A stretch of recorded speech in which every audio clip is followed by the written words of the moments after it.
Hello, and welcome to Hope Unabridged. I'm Casey Brennan. I'm Angie Elkins. And today we have a really special guest. We have Chuck DeGroat here today to talk about his book, Narcissism in the Church. And I'm so excited for this conversation. Me too. I feel like narcissism has been such a term that we've used a lot in the last couple of years. And I'm thankful for it because it's kind of given me language to behaviors that I was never able to have language for. Right. It's interesting because Chuck has worked with a lot of people who I guess would qualify as narcissists. Yeah. What does it actually mean? You know, is it just kind of a person who's full of themselves or arrogant? Yeah. And he touches on this a little bit too. And I think the thing that stuck out to me about it is a lack of empathy and just like a straight, complete, like you are sharing your stuff with them and they're like, okay. You know, just like that lack of compassion. Yeah. So it's really interesting to have this conversation with him. I'm really thankful for it. Yeah. As I read his book, it brought a lot of healing to my life just because of some things I'd been through. Same. And I know as you're listening or watching, you've probably had someone with narcissistic behavior in your life, maybe not a full-blown narcissist, but it's really kind of great to hear this conversation, almost like therapy. It is. I love, yes. And Chuck is a therapist. He's a counselor. So, but yeah, it is like therapy. And I think we've all had an experience with a narcissist, I would imagine at some point. How deep that goes, I don't know. But this book was triggering for me personally.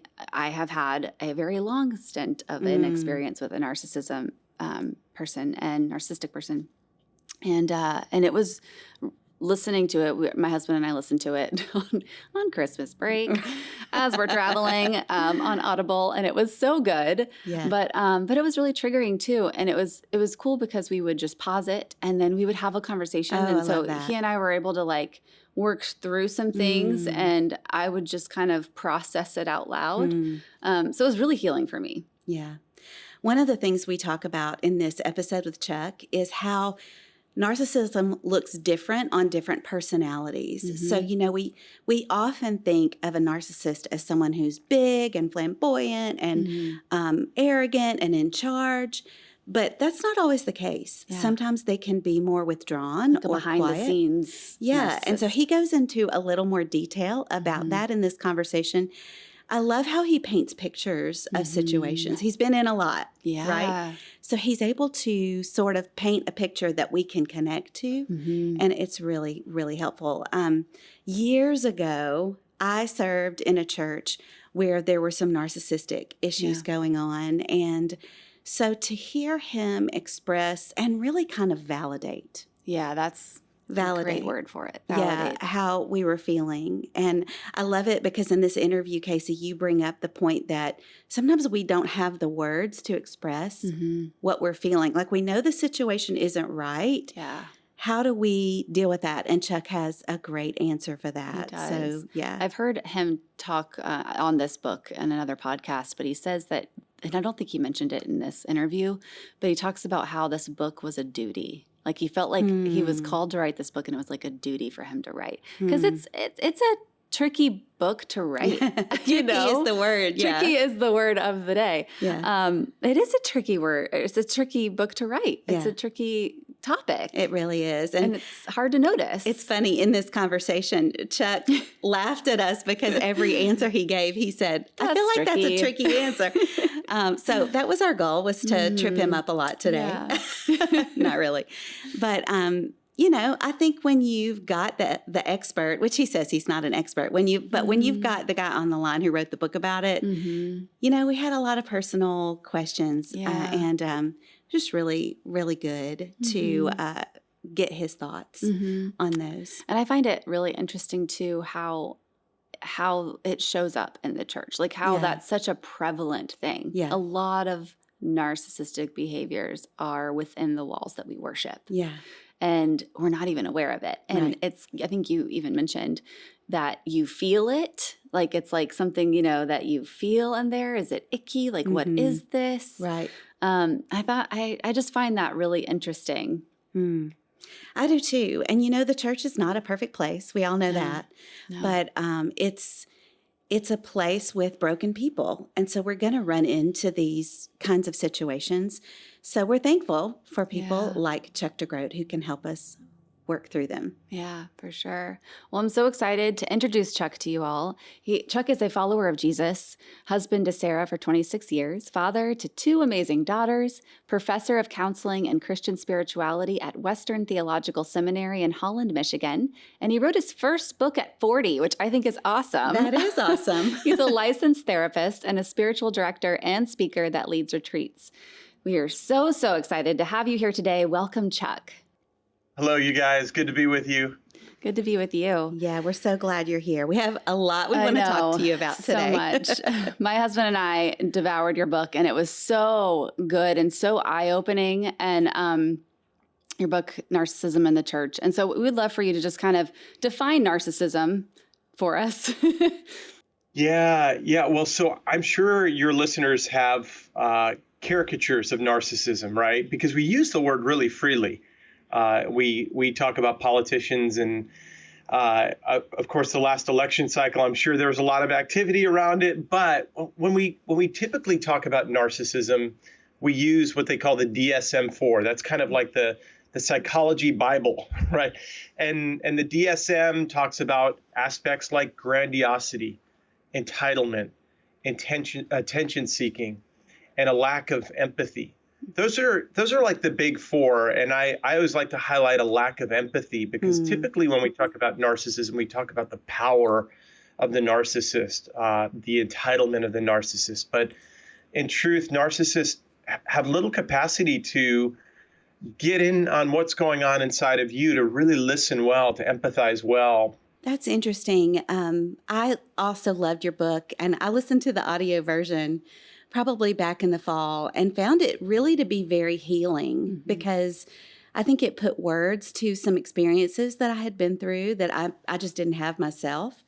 And so I really appreciate you writing this book. I've grown up in the church, as Casey has as well. And so just like everywhere else, there are unhealthy people in the church.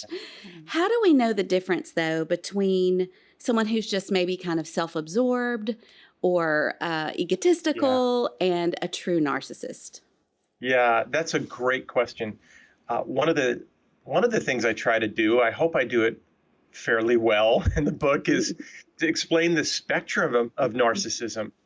The reality is that when we use the word narcissism as a psychological category, we don't use it as a kind of binary, like you either have it or you don't have it. It's not like that. It's more of a degree kind of thing, right? And so my sense is that those who are maybe arrogant but not necessarily narcissistic are curious and ultimately humble. They're willing to engage you in a conversation around their impact on you. And you might say, hey, at times you show up as a bit of a bully in our staff meetings. And he or she might say, yeah, tell me more about that. I want to know how I hurt people at times, and I don't want to be like that.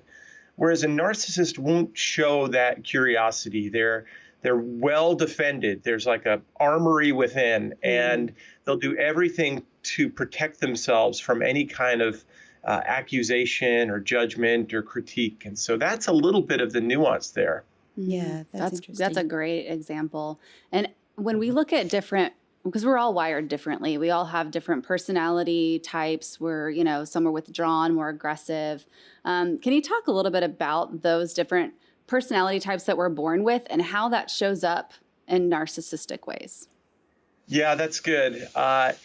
There are a number of ways of talking about this. There are maybe 3 general categories that could be helpful, and I nuanced this out in 9 different ones. But there are, you might say that there are narcissists that look a little bit more like bullies, narcissists that look a little bit more like helpers, and narcissists that look a little bit more withdrawn. And what's interesting about that is, let's just say the withdrawn types, they're not going to look like that typical grandiose, I'm on stage, everyone look at me, I'm going to take over a staff meeting, I'm going to hit you with my hammer type. It might be, as I've seen, for instance, I'm a licensed therapist, right? So I'll sit with couples. And he might be the husband who sits next to his wife as she's pouring out her heart with a yellow pad and paper, taking notes, really withdrawn, not tuned in, not empathetic at all. But when she pours out her heart, his response is, well, why do you feel that way? Or say that again, I didn't get that down. Or, and so, and then the helpful people might scratch their heads and say, well, you can be a narcissist and be helpful. But those types, I have a friend who does counseling as well. And he talks about a particular kind of narcissistic type as a benevolent narcissist. And this is a person who gives to get. And there are types that show up more with this sense of, I'll take care of you, I'll love you, I'll come through for you, but it's more about them stroking their own ego. And so, kind of bullying, a more withdrawn and a more helping type. And those are just three ways. There are other ways that narcissism shows up. Yeah. I know you've done a lot of work on this, and you actually have gone into churches, and that's like what you're called to do, like come in and work with the pastors and elders. You've kind of fallen into that. Is that why you wrote the book? Is what is the motivation behind it? Yeah, why do I do that? And I was going to ask you, why did you listen to my book at Christmas? I mean, that's not what I would do driving back and forth during Christmas, but.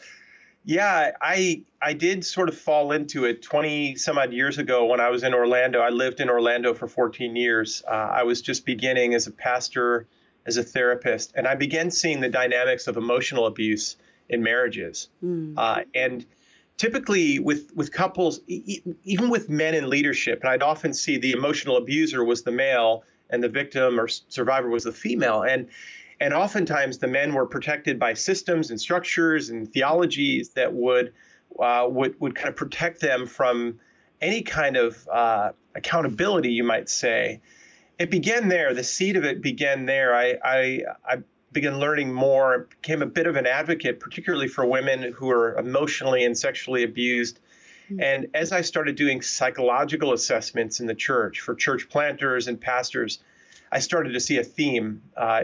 Narcissism comes under a set of personality disorders in that DSM psychology book that I mentioned earlier that have general features of grandiosity and drama and things like that. And I was seeing, and others like me were seeing, that the large majority of pastors and particularly church planners were testing high, not necessarily as personality disorder, but on that spectrum we were talking about. And so I have been invited into churches in all different places. I'm talking small churches and large churches, because we see this in the mega church, but we also see it in the small church where the pastor says, we're the last 40 who hold to the truth. And no other church believes the gospel like we believe the gospel. And it's a kind of rural small church narcissism, just like you can see it in a large mega church. And so I could say more about the kind of consulting that I've done, but this book emerged out of a conversation with pastors who said, will you please write something that helps explain some of what we're seeing out there? So I know there are people listening or watching right now who are thinking, there's something at my church that I can't put my finger on, and I'm just not sure what's wrong. I have an icky feeling about it. How about this? Let's play this little, game where you might be in a church with a narcissistic leader if. Can we do that? Yeah, if you have an icky feeling, if something inside you says there's something wrong here, if you have a sense that, am I crazy right now? I think that's one of the big questions that I raise in the book is there's often first an intuitive sense that there's something wrong. And we've learned a lot from the world of psychology, and particularly trauma psychology, that there's this kind of inner capacity called neuroception. And what neuroception means is that our bodies intuit what's going on. You'll be walking down a city street and you might feel unsafe. And you might say, I'm going to hold my purse a little bit more closely, or I'm going to walk to that side of the street. We have a sense that there's something wrong here, and that's often the very beginning. So you're onto something when you say that. That's often the very beginning. And then you can begin to, hopefully with people like me who know some of what the dynamics look like, maybe in counseling or some other relationship like that, begin to put concrete words to it. Yeah. What are some of the flags that you've seen, or even just kind of experiences you've come across in churches that are dealing with narcissism? Yeah, well, so that's a tricky question to answer because it can look so different, right? Depending on those different types, it can look very cut and dry, like the bullying narcissist who has no sense of how he shows up, no capacity for empathy, and those are often easier for me and easier for others to name. It's when narcissistic leaders in particular have psychological categories. They use psychological tools and personality assessments. They even report that they go to counseling. And I'll come in and I'll begin to do some interviews like I'm prone to do. I'll begin to get staff members together to share feedback. And he'll show up with some apparent curiosity, but will quickly turn if it gets a little too close. Yeah. Like we'll quickly become, well, really, that's more about you than that's about me, or we'll begin to become a bit defensive. And so that's where it's really tricky because it can look different in different spaces. And so it's hard often for me to answer that. And it's hard because people want that clear cut. Yeah, of course. Just tell me what the 5 characteristics are. And I get into characteristics, but gosh, so people say, well, Chuck, you're an expert on this, which I'm not, by the way. I get duped sometimes because I go in and I think this person seems fairly healthy and is answering all my questions. And then 2 or 3 weeks in, I'll recognize the deeper defensiveness. I think that's the part that gets me the most is like when you're in it and you're not recognizing it, and there's no language to really describe how you're feeling because they're a great person. They're good people, and I was in a very long abusive relationship in college. And it's stuff I've done a lot of work on, but your book was so triggering in those ways because it was like, oh my gosh, it gave language to the things that I've never been able to give language to. Yeah. Thanks for saying that. I mean, I think what's tricky is that there are narcissists that are more cruel than other kinds of narcissists, right? So there are malicious and malignant narcissists who are sexual abusers, who prey on children and women in the church, and are incredibly dangerous. And the debris field of pain is large. And then there are seemingly less malicious, I'll put it that way because I don't want to let them off the hook. People who they're not like the physical wounds, they're the emotional wounds, right? This is what we often talk about with emotional abuse or gaslighting. There's the crazy making behavior. There are the staff members over the course of many, many years who are fired, who have the same story, but they can't really say, he's a good pastor, he's a good communicator and preacher, but it seemed that every time I'd share a new idea, he'd turn it back around and make it his idea. Or every time I disagreed, I would be on the out, and then someone else who agreed would be in the in. And it was subtle things like that, right? You notice that difference where it's maybe not quite as malicious, but it's still pretty crazy making? Yeah. Interesting that you mentioned gaslighting. That's on our list of things to talk to you about today, because I think that is a key part of narcissism. How about just explaining what gaslighting is for those who might be watching who are not familiar? Yeah, gaslighting, the language actually comes from an old movie. And at times there are people in your life who will do things deliberately to make you feel crazy. I remember years ago, I was in a particular kind of situation where there was a woman who was sort of behind the scenes. She was really the fuel for the ministry, but there was this onstage pastor, and she did everything to get the service put together and to kind of create the atmosphere for worship on Sunday mornings to happen. And yet he would drop little bombs along the way, like, you didn't do this, or you didn't insert that PowerPoint slide that I asked you to insert last week. And And when she first came to see me, she would say, I guess I didn't. But as we looked at it more closely, well, she was never asked to.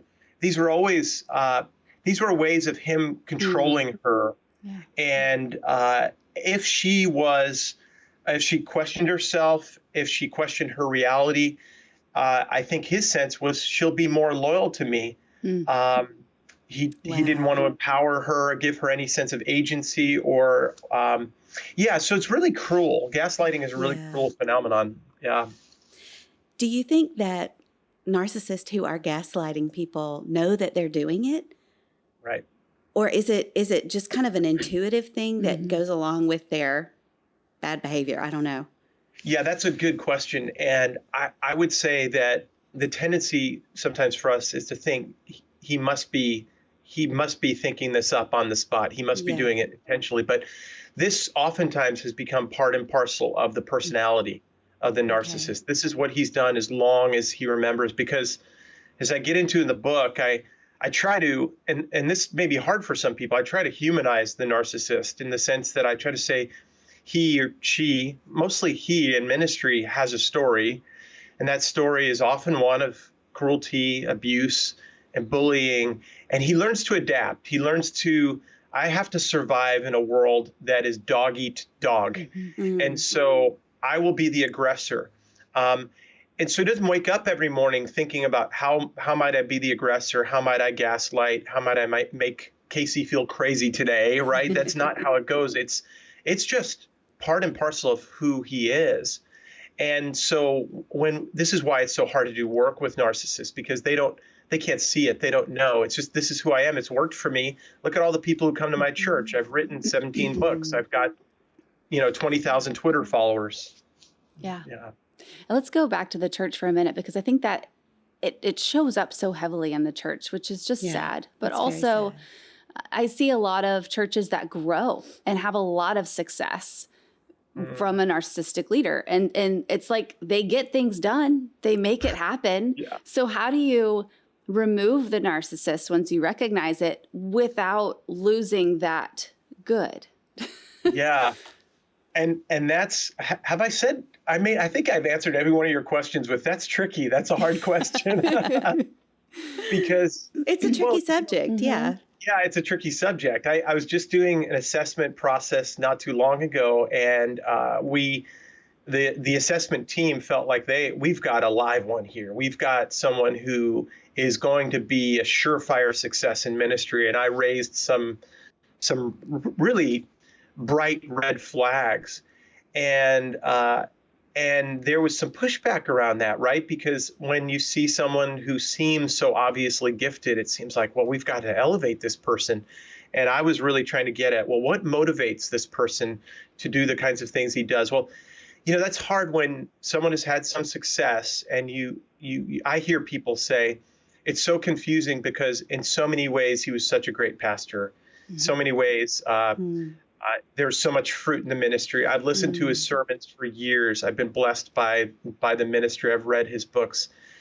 The hard part of the question, Casey, is that I think that when you take a narcissist out of a system, that doesn't remove the problem. Mm-hmm. There's always a systemic kind of problem, right? So it's not a narcissist in isolation. There's always a system that enables people around the narcissistic leader who enable the narcissistic leader. And so, and there's some psychological words that go along with this phenomenon, but there are just those of us, and I've been one of these people who I learned this about myself a while ago, that I would follow leaders who had some power and strength because I feel pretty insecure.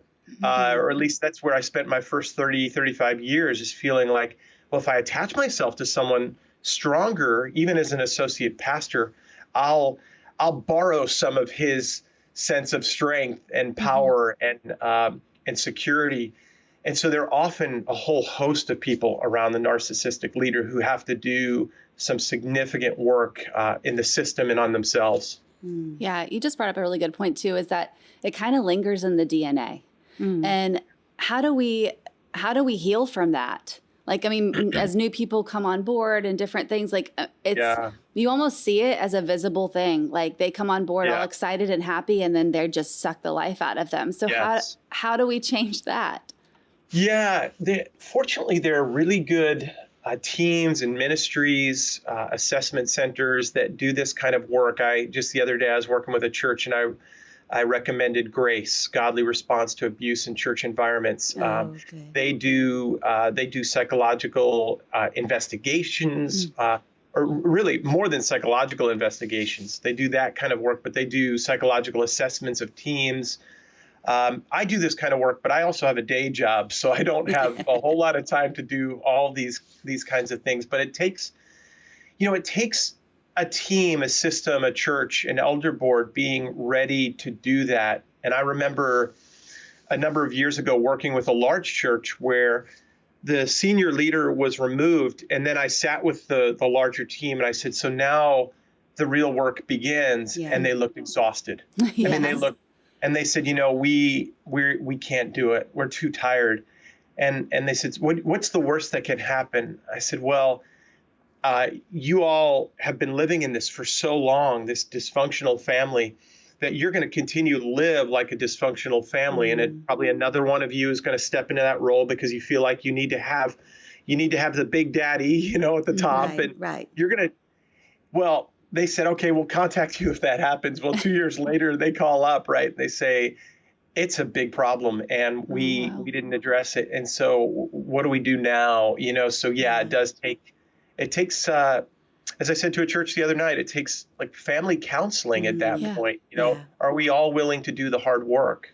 Wow, this is a great conversation. So good. And we're running out of time, but I want to keep it going. Yes, me too. So you guys stay tuned where we will continue this conversation with Chuck DeGroat next episode. Yes. Thanks for joining us today on Hope Unabridged. We'd like to remind you, if you're watching us on Good Life 45, you can also listen to these episodes everywhere you listen to podcasts. Or if you're listening and you would like to see the filmed version of this show or any of our other shows, check us out on Good Life 45 or on our YouTube channel and our app. We hope that something you've heard today really blessed you, and we would love for you to share the show with those you love. Just hit that share button on your podcast app or on YouTube and send it to a friend. And we would also love it if you would leave us a review. With this program, we are finding hope in the unedited stories of our lives, and we want you to do the same.